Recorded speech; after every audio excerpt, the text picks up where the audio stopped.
बोल साचे दरबार की जय। जय जगत जननी माता जी तुम्हारी सदा ही जय। बोल मेरे दिल वाली सरकार की जय। सिया राम सिया राम सिया राम। आइए संगत जी, आज फिर एक साखी आपके सामने रखता हूँ। साखी का नाम है गुरु कभी नहीं सोता। देश के बंटवारे से पहले हमारा परिवार पांडे वाले गांव में रहता था। उस गांव में परम पूज्य हजूर जी के कुछ अन्य सेवक भी रहते थे। एक बार हजूरी हमारे गांव में आकर किसी सेवक के घर में ठहरे हुए थे। रात की बात है। दो सेवादार उनकी सेवा फरमा रहे थे और मेरे पिताजी हरितामल उनके चरण दबा रहे थे। उनके मन में ख्याल आया कि दाता बहुत होगी, रात बहुत हो गई है, आज घर में कोई भी नहीं है, कहीं चोरी ना हो जाए।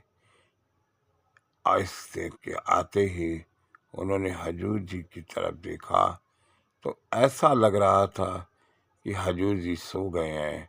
पिताजी दबे पांव उठे और धीरे से अपने घर की तरफ चल दिए, जो कि हजूर जी के ठहरने वाले घर के पास ही थे।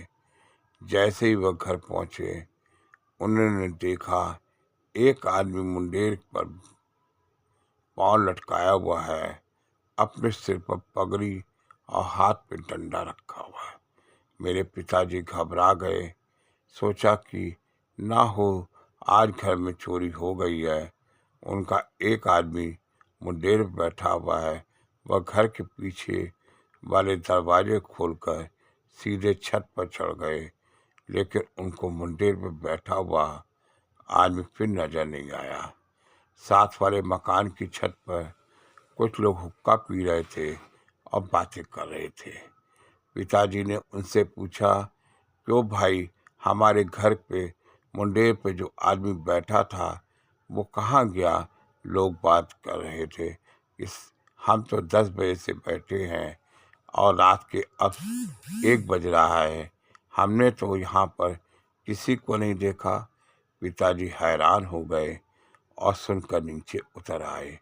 उतर के घर के अंदर गए तो कोई आदमी नजर नहीं आया। सारा सामान सुरक्षित था।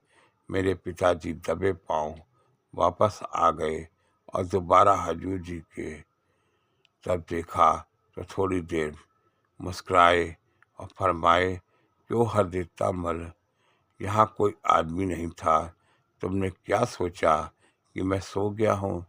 गुरु कभी नहीं सोचता, मैं हर समय अपने सेवकों की रक्षा करता हूँ।